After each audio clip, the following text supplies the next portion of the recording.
একটা জিনিস কি, মানুষও পরিবর্তনশীল, একটা ফুলও পরিবর্তনশীল। মানুষও সুন্দর, একটা ফুলও কিন্তু সুন্দর।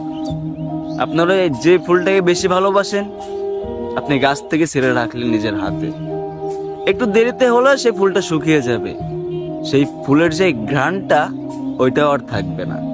আপনি একটা মানুষকে অতিরিক্ত ভালোবাসেন, বেশি ভালোবাসেন, ওই মানুষটা একসময় পরিবর্তনশীল হয়ে যাবে।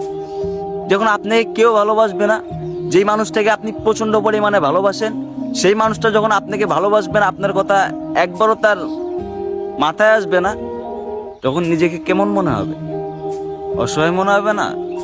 বিষয়টা এমনই, সবকিছুই পরিবর্তনশীল। একটা ফুলও পরিবর্তন হয়, একটা মানুষও পরিবর্তন হয়। হাজার হাজার মানুষ আছে, কোটি কোটি মানুষ আছে, সবাই পরিবর্তনশীল। এখন একরকম আছে, একটু পরে একরকম আর এক রকম হবে। এখন সুস্থ, একটু পরে অসুস্থ। এটাই ভাই, সবকিছুই টুকটাক পরিবর্তন হয়। ঠিক আছে, যাকে বেশি ভালোবাসবেন সেই দেখবে